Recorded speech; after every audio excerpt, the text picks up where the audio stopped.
the next thing you don't settle for, your expansion is going to be so much wider than it ever would have been if you prematurely stopped running into the fire. You just did it because you know better intellectually. Because when you're no longer willing to take it, you're going to have such a stronger trust muscle in your worth in yourself.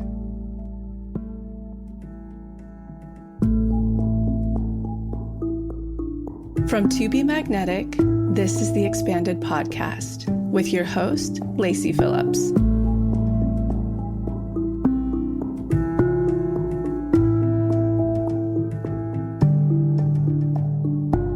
As the leading destination for neural manifestation, we dispel the woo-woo in order to help you create real, tangible results based on neuroplasticity, psychology, epigenetics, and energetics. Our goal is to normalize the practice of manifestation and empower you to get into the driver's seat of your life in order to manifest the experiences, relationships, and things that most align with your authenticity. Part of our manifestation process entails expanding past your limiting subconscious beliefs. Therefore, by tuning into this podcast with interviews from experts, thought leaders, spiritual teachers, scientists, and those with neural manifestation success stories, you're starting the process of expanding your subconscious in order to see to believe that anything you desire is possible. And by pressing play, the process begins.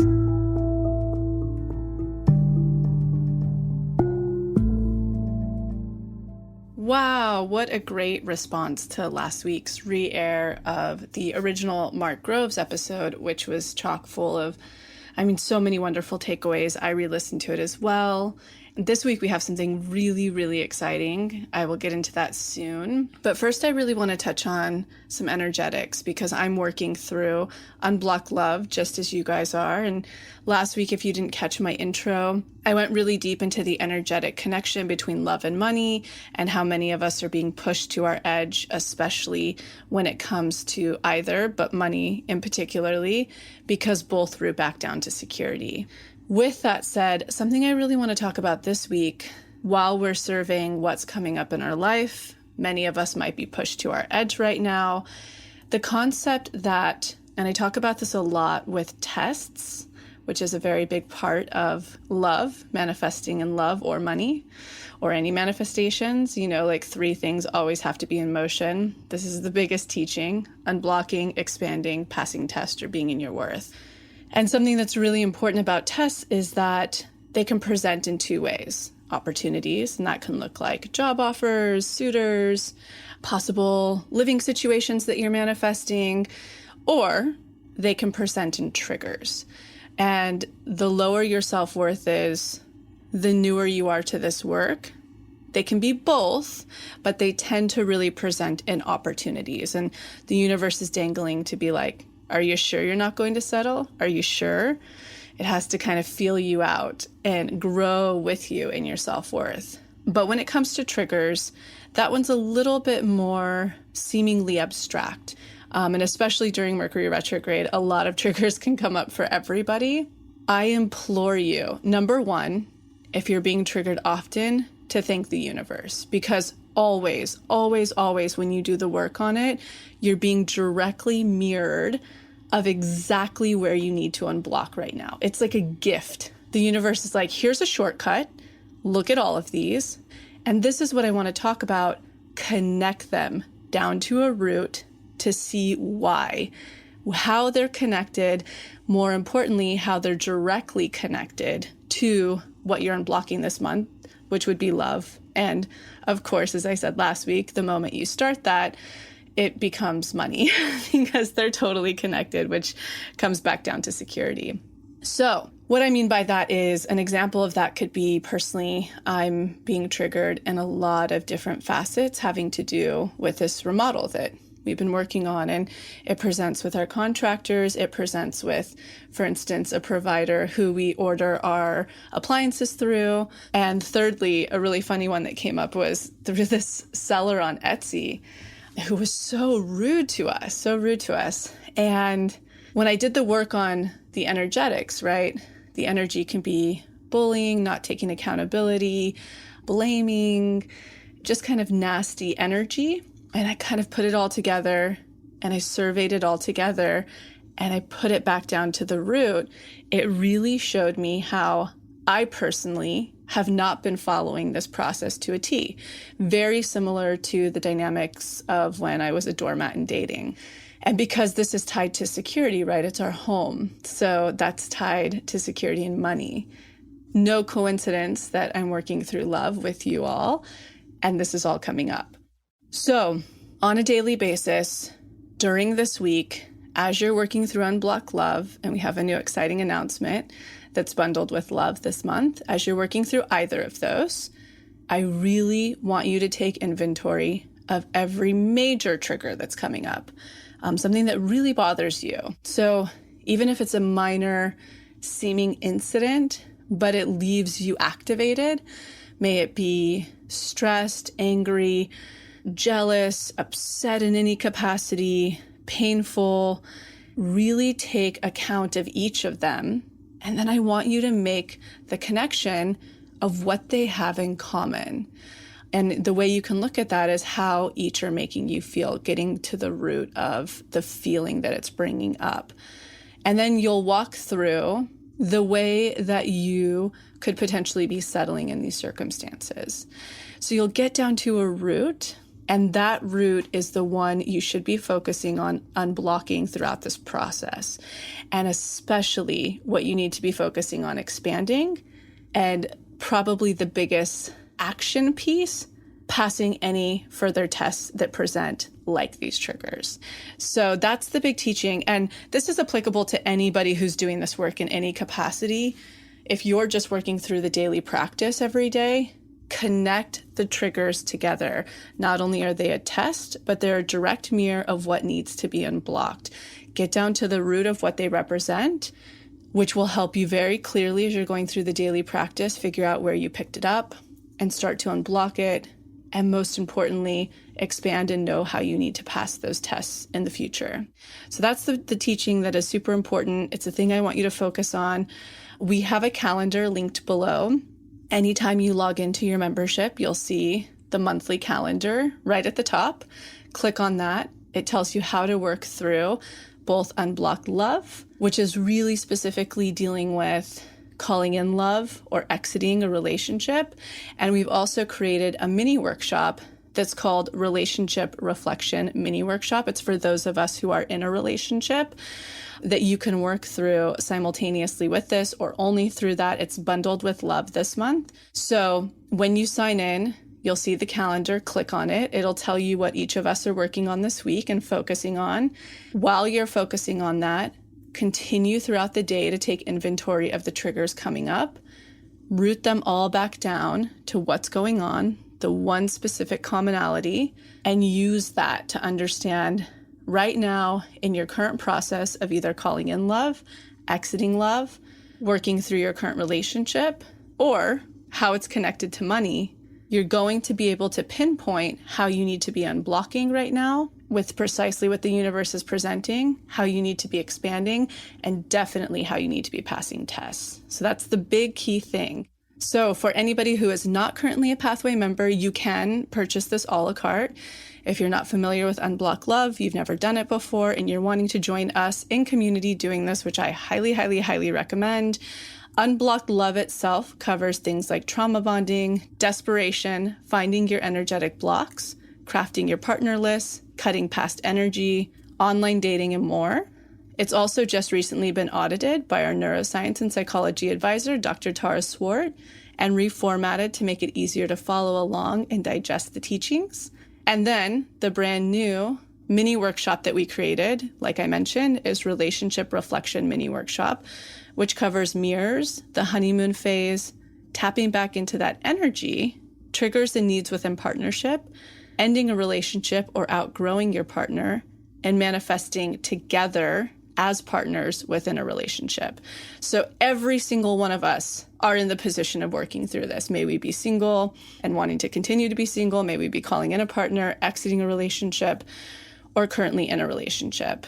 Again, if you're a current Pathway member, both of these items will be found within your Pathway portal. right when you log in. You can see the calendar of how we're working through it together collectively as a community, or you can just scroll down to either Unblock Love or the Relationship Reflection Mini Workshop right there within your portal. And if not, you can purchase the Love Bundle a la carte for $30 off with the code, all caps, Love Bundle 30.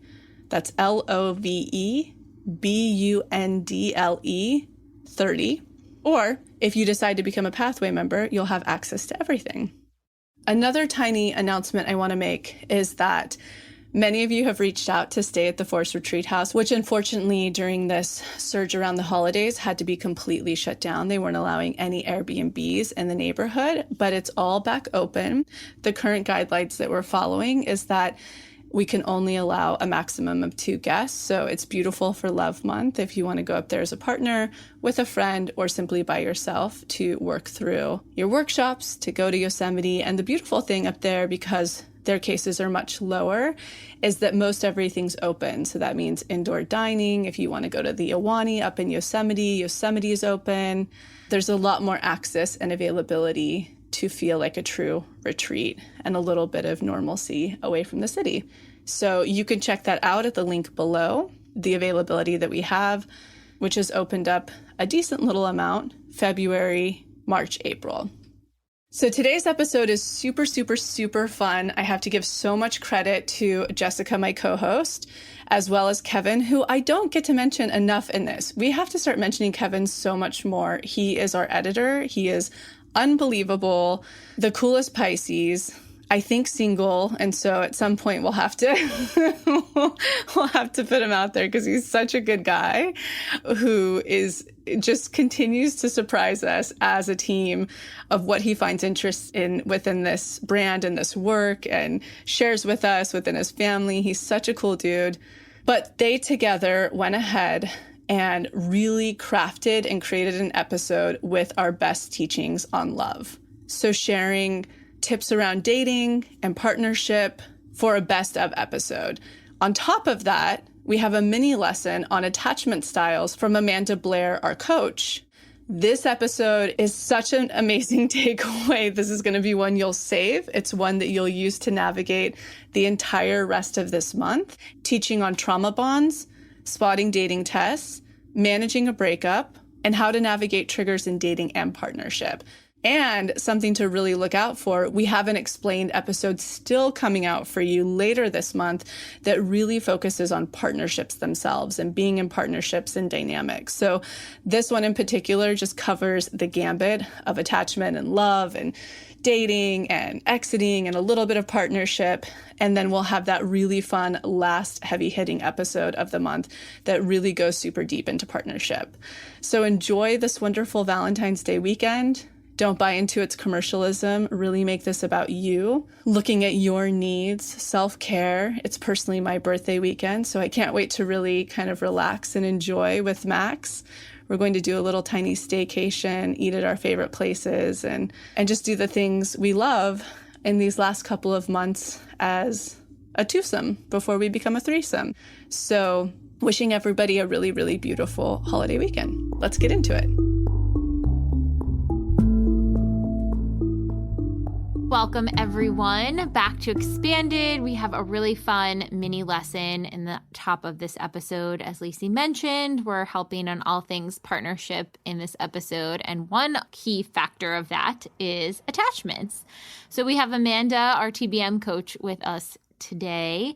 Amanda, break it down for us. What are attachments? What is anxious attachment? What is avoidant attachment? What is anxious avoidance attachment? Give me the lowdown, and how do they impact how people are navigating dating and relationships?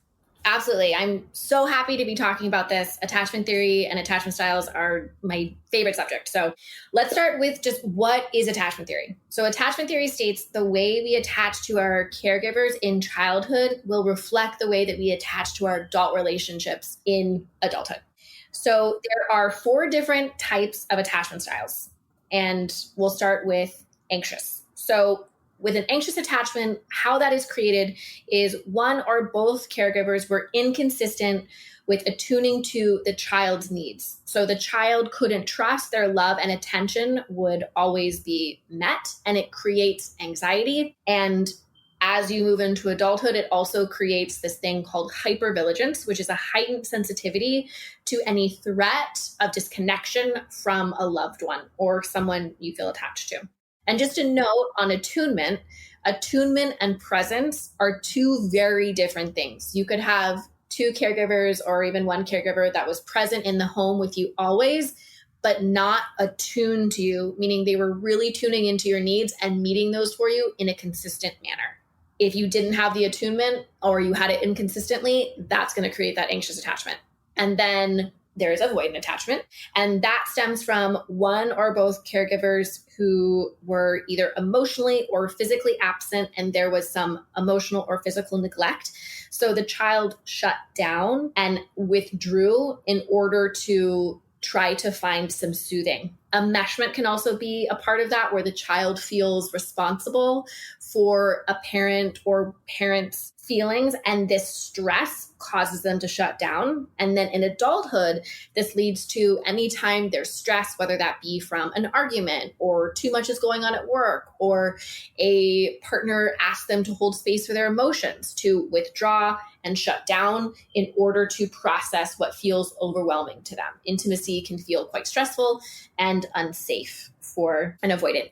And then there is anxious avoidant, which is a disorganized attachment. And I will often have so many people say, well, they hear, anxious, they hear avoidant, they're like, I'm both. But to have a true disorganized attachment stems from abuse in childhood and coupled with neglect. So it's more of an extreme case. It's not as common as anxious or avoidant, but it definitely is present and real.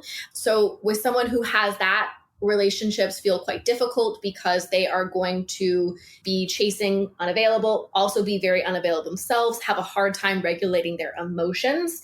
And so if you're listening to this and you're like, well, but I feel anxious sometimes, even though I'm more avoidant, know that attachment styles are flexible. They are not fixed. So you can be an avoidant attachment and feel anxiety. You can have an anxious attachment and avoid things at work or avoid things with friends. And then there is secure attachment. And this is what, if you're either anxious or avoidant or disorganized, what you're working towards. And a secure attachment stems from caregivers that were attuned consistently to the child and their needs. And that consistency built trust in the child. So then in adulthood, that person feels trusting of relationships. Their partner's feelings for them, can easily walk away when their boundaries are crossed, has a very easy time setting boundaries, and just generally feels more successful in relationships. And so that's the work that we do to become more earn secure. Yeah. And so I guess when it comes to partnerships and relationships, you can have a different attachment type depending upon the relationship that you're in. Like you might have secure to your father, but anxious with your mother or whatever it may be. And then when it comes to actual dating, it's malleable. So you might be anxious at this stage, but as you like unblock and uncover, you can move towards a secured attachment or vice versa. 100%. And that's why I think this work, TBM and reprogramming is so key, because that's really what's going to help take someone from the anxious attachment to more of the earn secure attachment, because you need to go down and do the reprogramming work around fear of rejection, fear of abandonment, feeling like you're not good enough, feeling like you need to perform and impress others to be loved, etc. That beautiful reprogramming work that we have is going to be the thing that helps you expand out of that and get into a really secure place for yourself and in your relationships. And I think it's important too to look at the way that you're showing up in all your relationships. Are you showing up anxiously in love? How are you showing up in your friendships? How are you showing up at work? Because the themes might be different in those, and there's different things to reprogram in those different scenarios as well to lead you to an all-around secure attachment. So what are some ways, like when people are in either the beginning, they're dating or beginning stages of dating, what are some ways that, let's start with anxious attachment, can present? Like what are some behaviors where you're like, if you're doing this, there's a chance you might be anxious attachment. So if you're feeling really sensitive to any threat of abandonment or disconnection from a partner or someone you're seeing, we call that hypervigilance. That is a very big sign that you might have anxious attachment, or you feel an intense need to be reassured about others' feelings about you, or you'll often sacrifice your needs to please a partner. That traditionally is more of the anxious attached style. So this could be like obsessing over when the next text is coming through, maybe crafting stories in your head about what might be happening if you don't hear back from someone in a certain timeline. All these things can make you feel really, really unstable until you get over the head confirmation that they're with you. 100%. And for me personally, I worked from an anxious attachment, and how that often presented for me, this can't always apply right now because of the lockdown, but I would figure out where the person I was obsessed with was, and I would show up there in order to bump into them. Some light stalking, if you will. So that can also present that way, where you're trying to constantly be where they are. It can also look like stalking on Instagram, stalking the exes on Instagram, the person that they used to date or the person they're newly dating, because they're also, for anxious attachments, is a really painful and hard process of letting go of someone, because to them, they're reliving the pain of feeling rejected by whichever caregiver was inconsistent with their attunement. Makes so much sense. Yeah, you're kind of looking to that partner or that other person to basically confirm that they love you 24/7. And if you don't receive that, your spidey senses are like, okay, there must be something wrong. What can I look for? What's going on? What's wrong? Yeah, that hypervigilance is what will turn on immediately when you're activated. And you'll hear that a lot. And someone will be like, I knew this moment it shifted. I felt it this moment it shifted. And they're not usually wrong. I like to think of hypervigilance can be a superpower if we learn how to cultivate that and use that for us versus use that against us. Because what could be happening is someone is having, your partner, you notice a shift, but they're just having an off day and they need space to process that, deal with that, go through the emotion, or they just need time alone like anyone does. But if you're deeply in your attachment, your anxious attachment, you're going to immediately go to like, oh God, this is, stage 5 bad, all signs are red. Oh no, I'm going to be abandoned, and freak out. So learning to really dig into that and dig into yourself and do the reprogramming helps you keep that sensitivity in that you're so aware of what someone is feeling, but you're less likely to take that personal the more and more you work towards your earn secure. And as someone who was definitely anxious attachment, one thing that helps a lot is journaling through, our reinforcing journal prompts are really helpful for this, but just really fact checking. What are the facts here? What is true? And what are my assumptions? And if this assumption is true, then how could I cope with that? And really handling those, because then you start to come back to reality instead of that state of hypervigilance. 100%.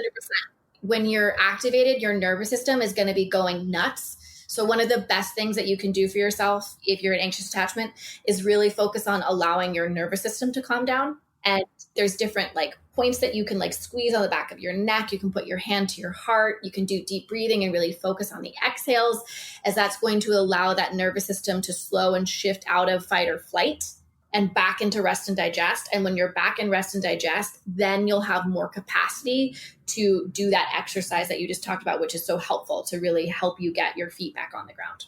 Yes, very true. Yeah, trying to journal when you're in a super elevated state is difficult. No bueno. And so then what about avoidant? What are some traits and sort of markers that might indicate to someone that they may be in the avoidant category? So highly independent, and that's usually you're described that way. I always have clients when I ask how they were just their parents would describe them in childhood.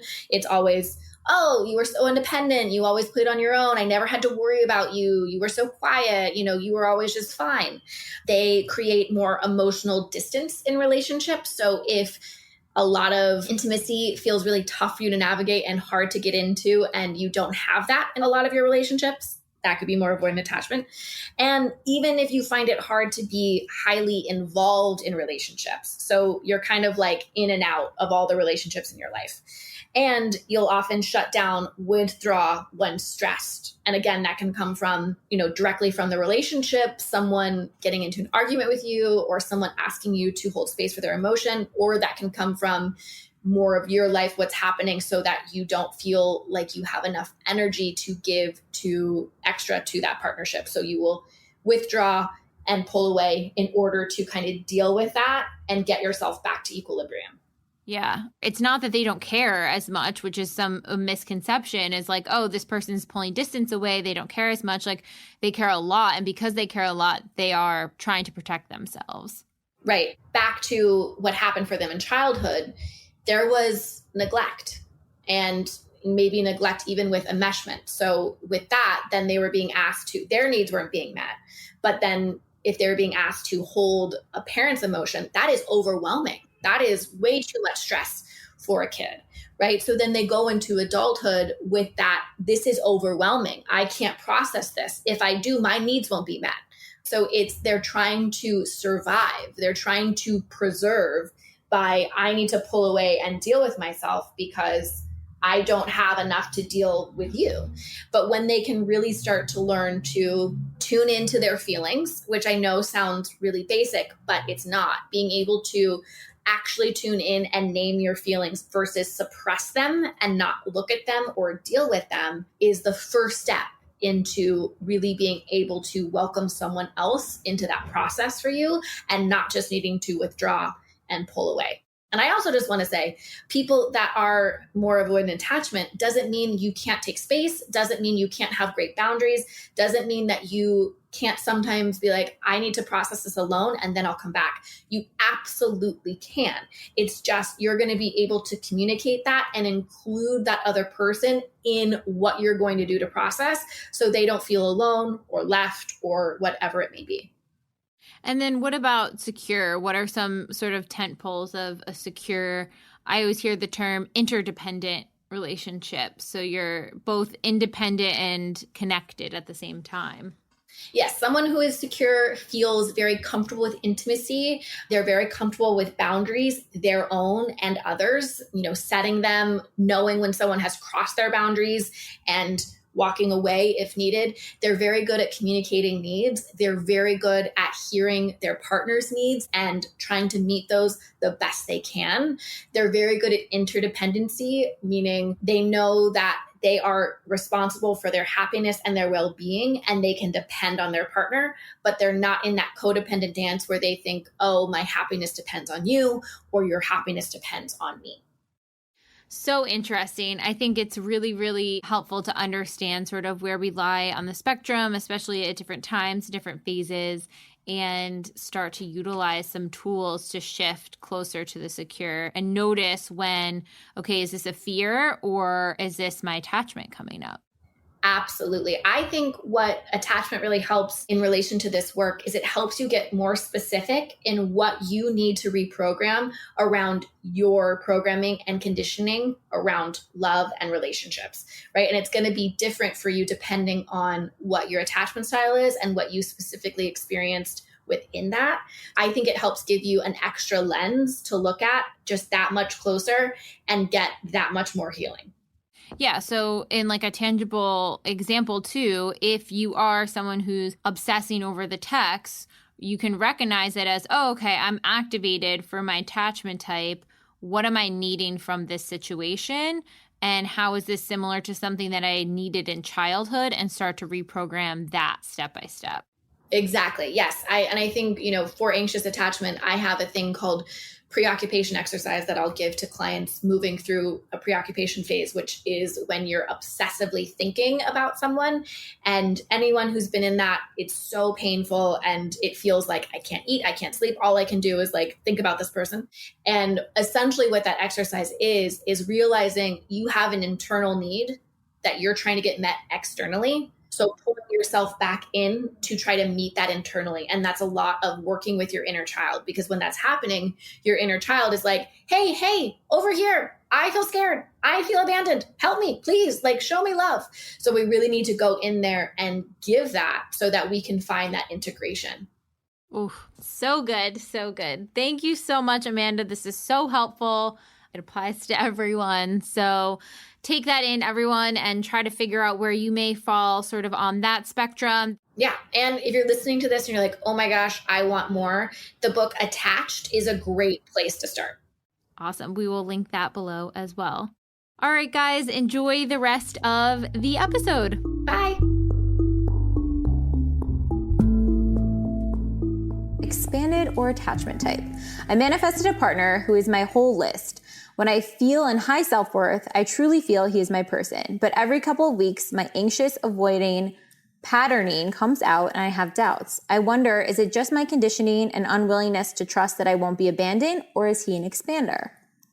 It could be both. I mean, I think the question's being answered yourself. Like when that, who knows, I don't have enough context of what he might be doing. Yeah. But I do know that bravo for even being self-aware enough to know your attachment type and issues.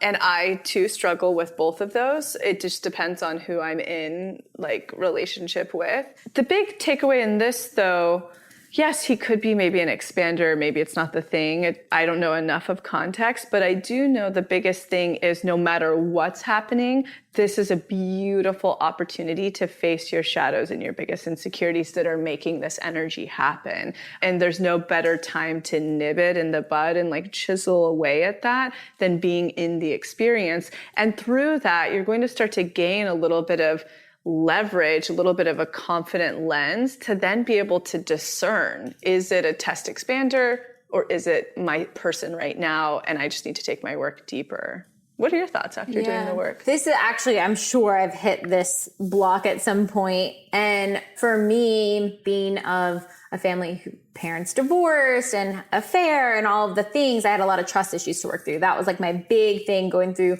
all of my relationships. So I had to really look at, okay, if I have a boundary, let's say of I'm not comfortable with this happening. And this wasn't like I'm going to be unsafe in the situation. It was if they travel for a month in another country, is that a boundary because of my trust issues or is that a boundary because I'm just not okay with it? And I had to go like my needs versus my trust issues. 100%. And so like, how do you discern between needs and trust? I mean, that's what I think you're getting into. Yeah. But that's a good energetic to nail. Yeah. That was hard to really come and understand, okay, what is coming from like my soul just needs this sort of care in a partnership, or this is total fear based. I can get through it. And the thing that came up was it came to the idea that I wanted to be able to trust someone to travel for a month. Like that should be something I should want to do. To be in a healthy relationship. Right. But I felt because of my programming, I would never get there. So I'm just not the type of person that could ever get there. And that was fear. That was staying small. That was limiting beliefs. So it was coming to the terms of, okay, this is based out of fear. I need to figure this out because I do want a relationship where I feel safe with someone traveling for a month or whatever. And what are the tools that you would then use for that? Because that's like the awareness, that's what's so hard about therapy, right? The awareness is the easy part. Then it's like, what next? You know? So what would be some actionables for you in that situation? A lot of DRE work with the triggers. So the second, like a small tinge or fear or something, bring it through the DRE. The healing section, I would envision he's off and I'm at home and I'm happy and I'm not worried and I'm not anxious and I feel great. And I can actually do that. Like I can see to believe that it's possible to feel comfortable. That's beautiful. Yeah. And as you were talking, something that came to mind to me as well, because I've certainly been in multiple situations like this in dating, having both attachment types. And I think a really mature and wonderful thing to do is to communicate. It's another way of outing your shadow along the way, right? We're so conditioned, especially I think in this dating culture, if you identify as a woman, to feel crazy if you're communicating. But there's a big difference on the energetic scale beneath it. If you're empowered communicating, you will never be perceived as crazy. If you're communicating out of like the energetic of just anxiousness, you will be perceived potentially as crazy based on what this other person is at. But I think being able to do the DRE, the shadow, the whatever, to just even get you into a frequency, for lack of a better word, of empowered, and then to be able to consciously communicate, look, this is my past. I really want to grow to this place in my relationship to be able that we can be in this safe, awesome space. You're going to go. But please be supportive if I communicate along the way. This is what's coming up for me. I'm taking a look at it. I know it's my stuff. I just want to communicate to dissipate the tension that makes me do this. And if the other party, I think, is mature enough to meet you there, that's like, I think, a beautiful equation for something that could be brimming to be a very healthy and wonderful relationship. I'm just going to fully open up and channel as much as I can during this. And one of the first messages that came through is that regardless if you're in partnership, seeking partnership, whether we're doing our list, whether we're leaving a really challenging partnership or, one that's maybe ending a little too early, all of it really comes back to ourselves. Because once we develop ourselves enough, we therefore then attract in the mirror that's going to help ourselves and that person grow much more. And this is so important for current partnerships we're in, when in relationship, when we are embarrassed of or triggered by, or what would our friends think of, or maybe something new has developed with the person and it brings us shame. It's all of our shit. And most of the time in a relationship, when something's up, it's our shit.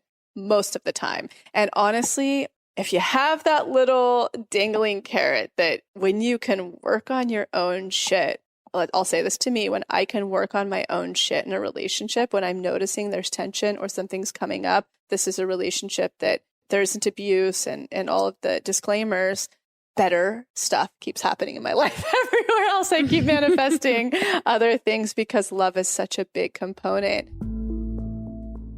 A really important thing to understand is if we just take out all of the physical, right? All the stuff society's told us about what a relationship should be and we're in these bodies and blah, blah, blah, blah, blah. I think the real thing of what's happening is we are all just attracting in mirrors constantly that are reflecting back to us where we need to unblock. That's all that's really happening at the end of the day. When we take out the triggers around everything, it's that we're mirroring back to each other what we need to work on and to unblock. This is actually a rewarding and exciting thing is when we take the time to look at that mirror, view it as a trigger, go and do the work, whether it's this work or other work, or you're working with someone, and we actually get down to the root of where we pick this up and we change it. And then we reinforce in the conscious state changed behavior. So we unblock it. Then the beautiful thing, because love and money are so tied, we're going to start making more money, having more career opportunities. Mm-hmm. When I say money, it means security. So that means we attract in better homes, better things on the material plane that reward us. So that's incentive. If you are in a very triggered state, may it be dating right now, may it be in relationship or exiting, when you are at those really low points or those points of giving up, it's a really important thing to remember. Cool. At least I can work on this to make the other aspects of my life much better. You're not doing the work just to secure your partner. You're doing it to secure your own worth so you can have these other aspects of your life sort of come in and fulfill you so the reliance on that partner is not as strong.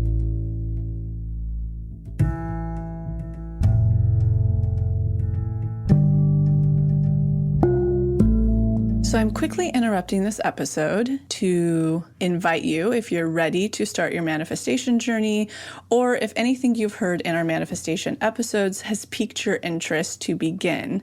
We have a la carte workshops in everything from the basics bundle, which is what we recommend to everyone who starts. It's the formula that actually teaches you how to manifest, unblocked inner child, and unblocked shadow. We also have a la carte workshops on love and money. But the real gem is the Pathway membership because it encompasses every single workshop we have. It's a year-long membership with full access to the few a la carte offerings we have and exclusive workshops not available anywhere else such as the daily practice, which is what everybody in the pathway uses, hopefully at least 3 times a week to daily, in order to truly create the new neural pathways that one needs in order to manifest, and houses the library of our deep imaginings, which is our unique hypnosis process that allows you to get into your subconscious and overwrite those old neural pathways, creating the new ones.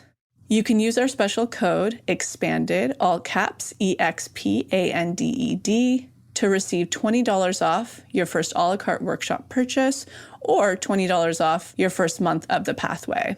Again, that's all caps, EXPANDED, EXPANDED. Okay, now back to the episode.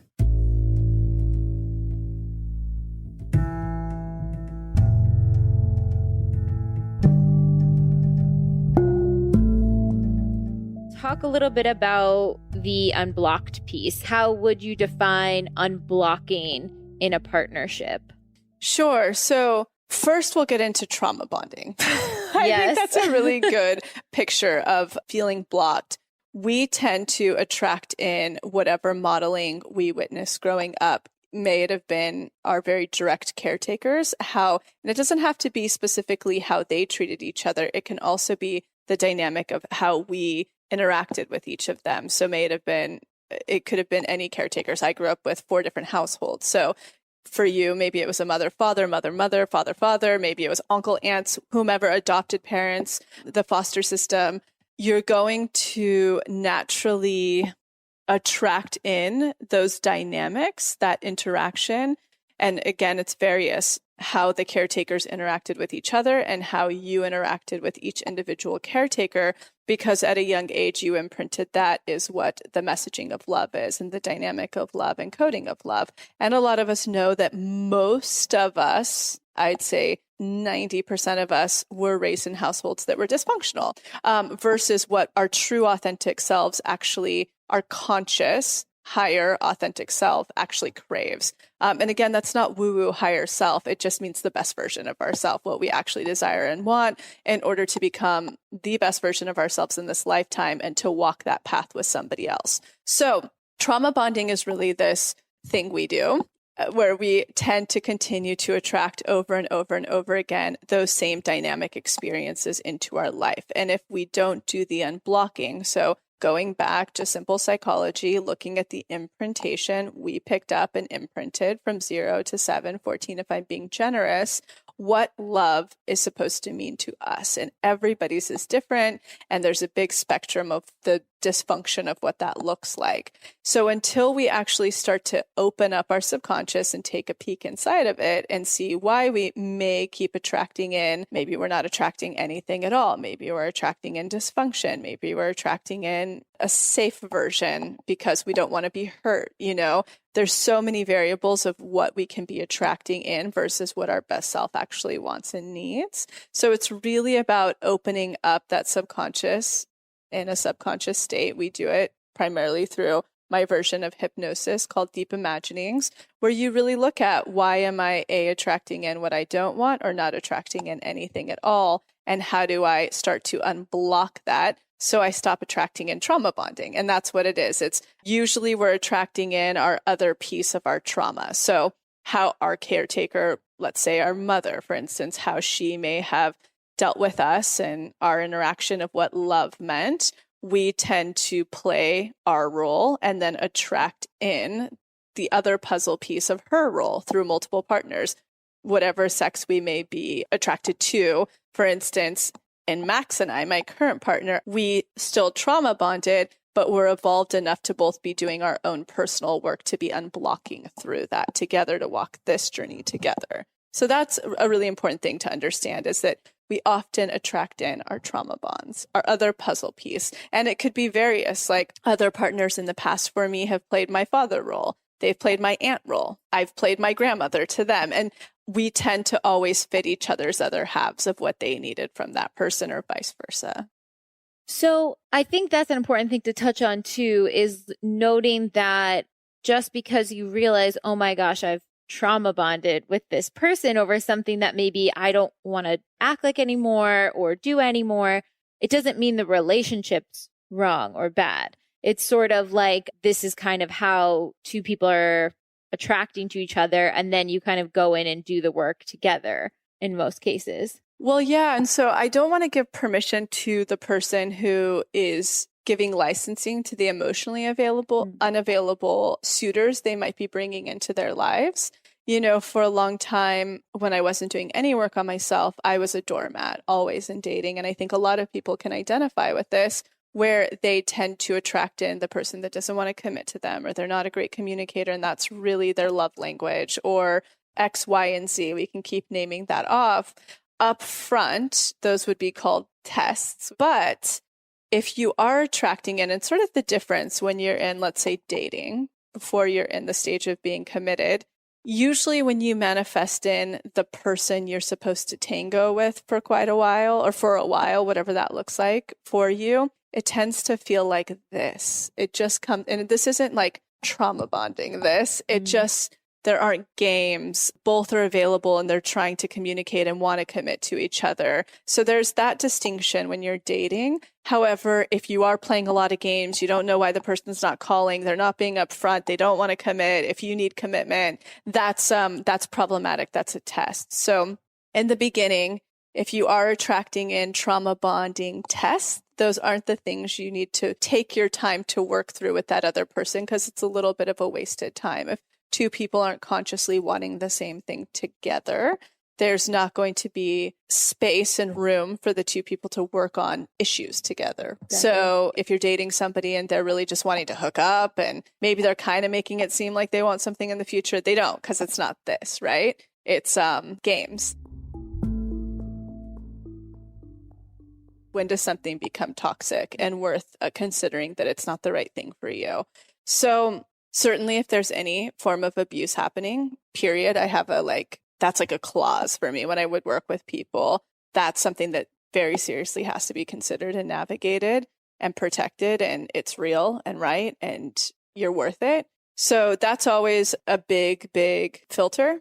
If that's happening, it's time to seek support around that and the potential of exiting that experience. So that's a huge one right away. That's a big, big red flag. Even if it's in the very beginning of dating, you're starting to experience gaslighting or emotional manipulation. So gaslighting, what that looks like is when you suspect something and the other person actually turns it around on you like you're crazy. That's the best way I can really break it down in layman's terms, is that you're being made to feel crazy for something that actually is valid. So that's a form of gaslighting. And then emotional manipulation. So that's manipulating you to get something that the person wants, and they're using your emotions to manipulate you. So it could be me making Max feel guilty about going on a business trip because I don't want to stay home alone by myself. That's emotional manipulation. So those are forms. I would put them in the category of filtration, where that's something that really needs to be looked at. Certainly if you're in the courting phase, that to me, it's like a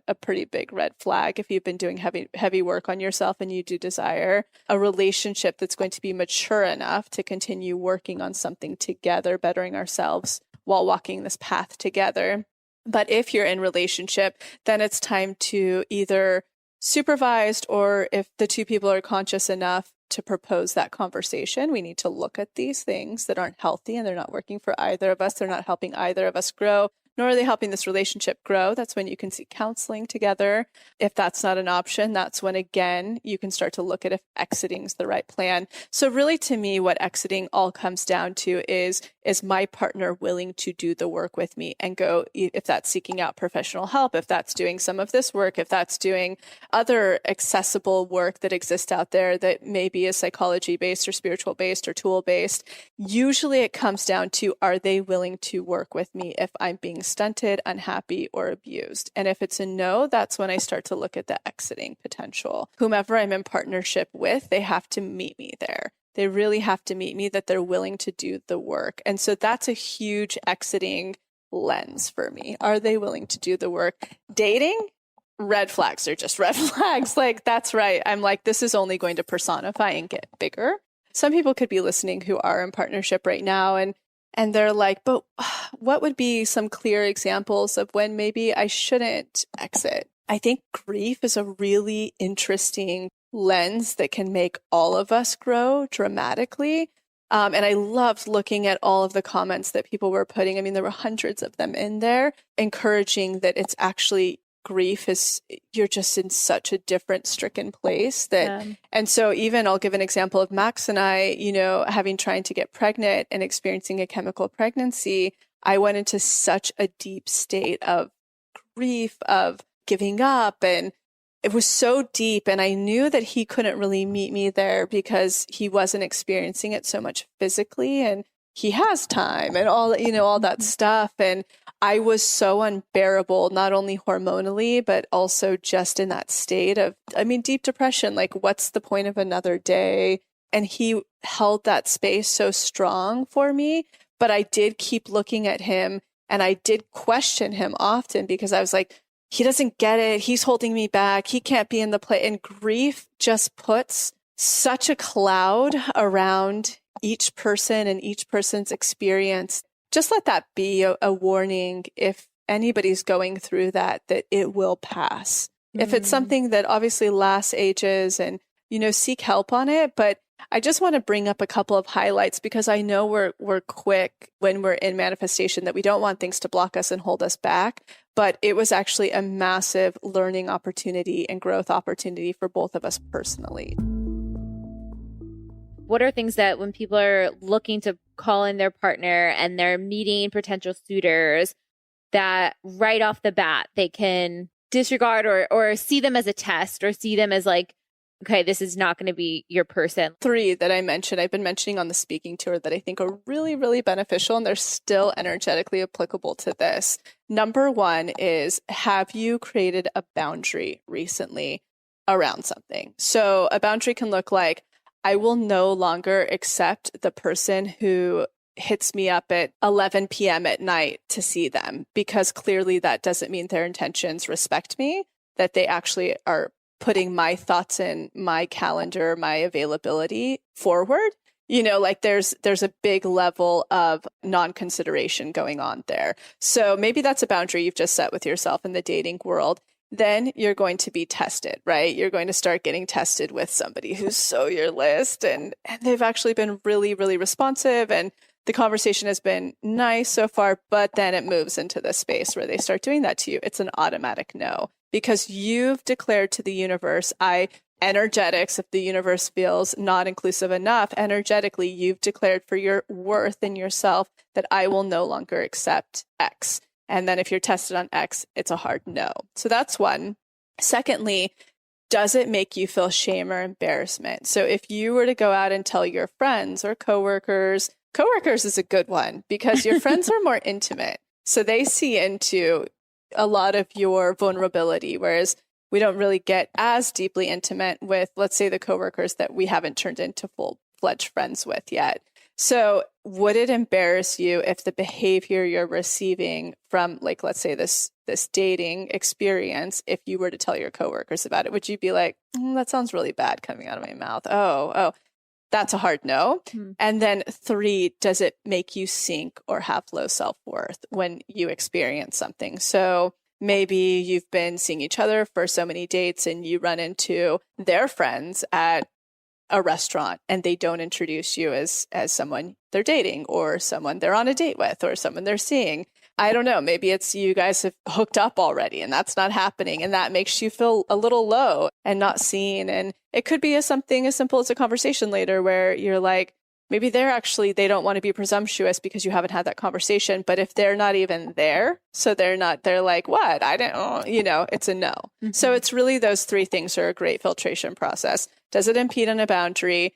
Does it make you feel shame if you tell people that aren't that close to you that could judge you? And then 3, does it make you sink or feel small? That's a really good filtration process. That would knock out so many of the suitors. I know, same.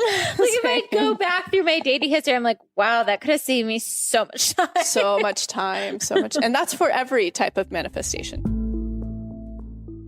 Trusting the universe with love. How do I balance trusting the universe will send me my partner without getting too lazy or fixated on one person too much?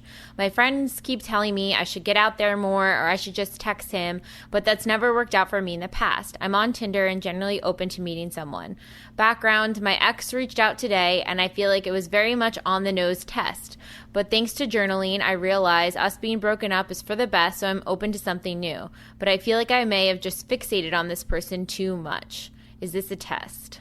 So this is really great because in partnership, if you haven't done it, I really hope you go revisit it. But if you're still connected, energetically connected to an ex, you're not open for a new partnership yet. You might, in theory, be emotionally, or you may be expanded enough and all of that. But if your string, your energetic string is still connected to your ex, there isn't space for somebody new to fill that. So how I know this is the case for you is that you would even sort of quasi consider your ex, even though you say it was a very on the nose, test. You also said friends think I should just reach out to him, and I know now that we're not supposed to be. It means you're not definite about it yet. And when you're definite, that's when you know the string's cut. One thing that I'll encourage, and I certainly used to encourage clients a lot, and I encourage this in our Unblocked Love workshop, to not sleep with someone for 6 weeks. And this, it would baffle you how often I would have a client that isn't sexually empowered. So this isn't for the person who is so expansive, they're so in their worth, they have such a healthy relationship with their sexuality and expression now. And that is a beautiful, beautiful spiritual place to arrive at. But I've actually met very, very, very few people that are in that state of worthiness. And they will use that as an excuse that I'm like a sexually liberated person. And it's like, are you? Or are you using it to be loved? And if there's no longer that, like, you're able to attract in whatever type of partnership you want, if you even desire a partnership, maybe you're poly, maybe you have a lot of different views on what you want to experience in the partnership realm. If you are able to always attract in whatever those experiences are, then you are a sexually empowered person. But if you're not quite there yet, that's where it's like, I definitely really would caution sleeping with somebody on a biochemical level. Just that simple fumbles everything, right? Because, just basic brain chemistry, we're not seeing clearly anymore after that. We have a hormonal response that either makes us attached or the other person unattached, based on what sexuality and what sex. So it just keeps things a lot less complicated to be able to see through the lens of, is this a test or not, a lot more clearly. So what happens if this person's a red flag and you see, it's a hard no, but you just continue dating him? Will there ever be hope? What can they learn from that? Is that sort of passing a test, not passing a test? How are they getting expanded through that potentially? What's kind of the energetics dynamic if they go forward with that not right choice? Yeah. And so there's a lot of talk always of, did I fail the test? And there's no such thing as failed. These are energetics. So the only thing you're dancing with is your own self-worth, because being in your authentic worth is where you get rewarded with manifestations. Also, being expanded enough for it and unblocked enough for it. But truthfully, all of that you're doing, whether it's unblocking, expanding, and passing tests, all of that, all it's doing, you're dancing with yourself energetically. Let's say you're a total atheist and you don't believe in the universe. Energetically, so just physics, you're dancing with your own worth. So the whole point of dancing with your own worth, in quotes, is getting back to your worthy self, that self we described earlier. So if you fail a test, which a lot of people are worried about, you can't really do that. Who would you be failing with? With yourself? It doesn't. You're dancing with your own energetic worth. So all that happens if you don't pass a test is that you're going to be retested again, because the universe is wanting to connect you, energy is wanting to connect you with whatever you're vibrating at the same level with, for lack of a better word. You hear that manifestation, right? Like, you have to be in the same frequency as something else. All that means is your self-worth has to be in the exact same as their self-worth. That's all that's dancing around, or self-worths. I don't know if I can make that plural, self-worths, but I'm going to. So that's all that happens, is you'll just receive another, maybe a couple other, depending on how much you knew, like your instinct told you not to, but you did it out of low self-worth behavior. That degree of difference, that's how much you'll be tested. And it's not going to be bad. In fact, all it's doing is it's going to strengthen your trust muscle over and over again of how worthy you truly are. when you're doing that, you're simultaneously being expanded because each time you run into the fire and you get burned, and then after the point you say, enough, like number one of that filtration questioning process of, will I impede on a boundary anymore? The next thing you don't settle for, your expansion is going to be so much wider than it ever would have been if you prematurely stopped running into the fire and you just did it because you know better intellectually. You won't actually be as expanded in that point as you would have been if you had experienced failing enough times, for lack of a better word. That's just what people call it, as failing a test. Or if you hadn't run into the fire and gotten burnt enough times. Because when you're no longer willing to take it, and then the next one you don't settle, you're going to have such a stronger trust muscle in your worth in yourself. Triggered by a partner's friend. I have a friend who I'm not super close with, but is in my husband's social circle. When I think of her, I'm instantly triggered because I think she has a lot of the qualities I could see my husband wanting in a partner. She's easygoing, slim, into the same kind of music he likes, from the same part of the country he's from. There's an easy bond. In one of the supported episodes, you mentioned being triggered is a form of a test. I want this feeling to go away so badly, and there's a chance I'll see her in the next few weeks at a mutual friend's get-together. Even thinking about it has my stomach in knots. How can I navigate this? Shadow, period. Shadow and inner child. I've had this happen many times in my life. I think anybody listening to this can relate to it.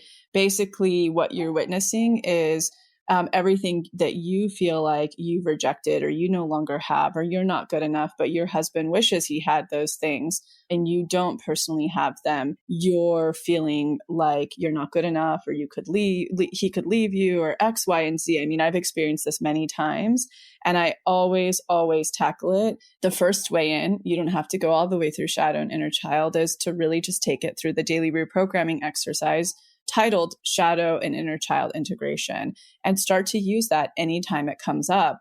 And you're going to start to see that it really has nothing to do with her or your husband eventually. It's all of the aspects right now that you are being called to reintegrate into yourself, to reparent inside of yourself, to become whole. And why that's a test for you, and it's so good that you're making that connection, is because you've been calling in something greater than where you are right now. And in order to have a nervous system that's strong enough for it, an auric field that can welcome it, you're needing to be a little bit more integrated. And so that's why this is presenting during this time. And then I think something we should touch on briefly before wrapping this up are those that are exiting a relationship or have just been broken up with, or vice versa. Yeah. I think a lot of people, especially when whether you're the one that was broken up with or you're the one that exited the relationship, there is almost a grief to that relationship. And there's a feeling of like, oh, am I ever going to not feel like this anymore? Like it's such a heavy energy, especially if you were happy at all in the relationship. It's something that I've had some, breakups that were easier than others, but I've definitely had ones that really took a toll. And I think the biggest piece of advice I would give anyone going through that is honor your feelings, express your feelings, journal them out. It will get better. There is light on the other side of the tunnel. If you're looking for a certain kind of partner in the future, they're out there. Trust your gut on why, the relationship ended for the reasons it did, and just know that you have that self-worth to have everything that you are dreaming of. Yeah. And I mean, honestly, and this isn't a pitch or anything. This is if you're needing a tool right now. I went through the most horrific breakup of my life. Like literally, it gave me melasma because it hormonally messed me up so much. And I lost so much weight. It was crazy when I was 24.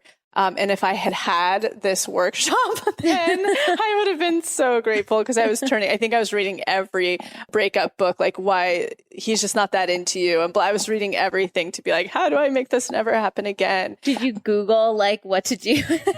There was a PDF I remember buying that was like how to get the person back, through basically manipulation of your energy. Oh man, I explored it all. But we have the course in Up Level called Rock Bottom, and the energetics that it teaches you during this, including the one of grace, is so important for your manifestation process when you're going through this. So even if you're bubbling up right now and you're like, I know that this has to end, or I suspect that it's going to end because of whatever painful reason or another, they're all painful. The rut is a good time for that. But after the breakups actually happened, or right when you're about to be in it, I think that rock bottom is a really important workshop that will really hold your hand energetically so that you can come out on the other side, really manifesting what you want. And just like Jessica said, I think the fears for me that would come up when I knew I needed to exit something, or it was being, prematurely stopped, because even if I didn't want it, was, I'll never find someone I love this much again, or like this out there again. Mm-hmm. And you are going to find someone so much better out there. Yeah. You will. And the beautiful thing that I want to say from a manifestation perspective is, if you're in this space or about to be in this space, the universe only earthquakes us when we have been consciously or unconsciously asking for something really good. And again, this can be totally other aspects of our life, may it be money, career, blah, blah, blah, blah, blah.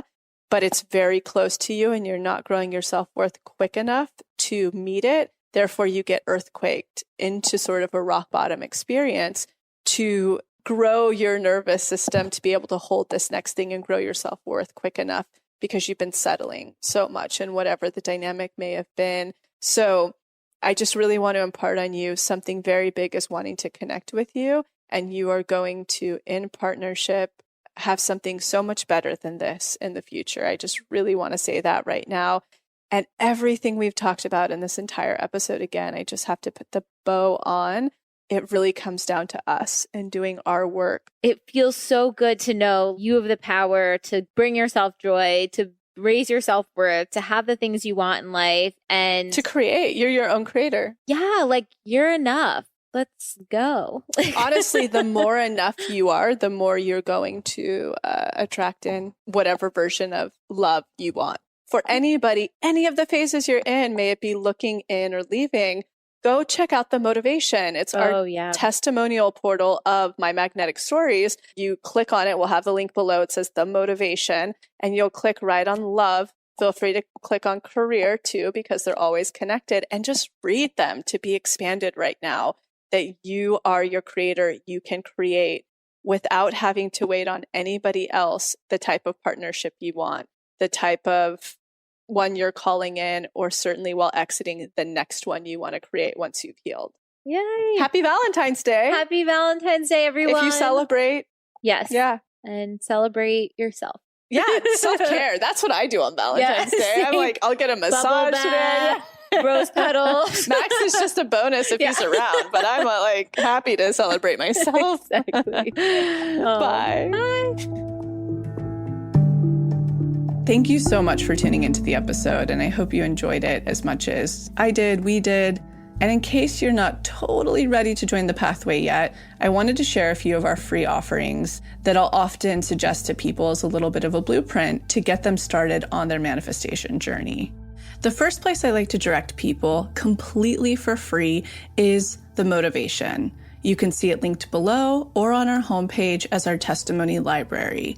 And it's categorized by different subjects, whether you're calling in career, money, love, wellness, and much more. When you're reading about a member's experience of what they manifested, you're actually seeing to believe and showing your subconscious that that very thing is possible for you. The second place I like to direct people is to the free clarity exercise, which is also linked below. In it, you get to try our own unique hypnosis process, learn about the science, and some journaling prompts. And the best part about this, you'll get a tiny taste of what it's like to go into your hypnotic state, bring your subconscious forward, and create new neural pathways while receiving clarity. And the third thing, if you haven't listened to it on this podcast yet, please go back to the episode titled Manifestation 101, where you'll learn the basics of neural manifestation to truly understand this process. So go ahead and check out those free resources, the motivation, the free clarity exercise, and the episode Manifestation 101, all linked below. And in an effort to make sure to have representation in this process series, go ahead and submit any process testimonials you have, especially to our LGBTQ plus community, our BIPOC, as well as the Ys, which is anyone in the community who is 45 and over. All right, we'll be back next week.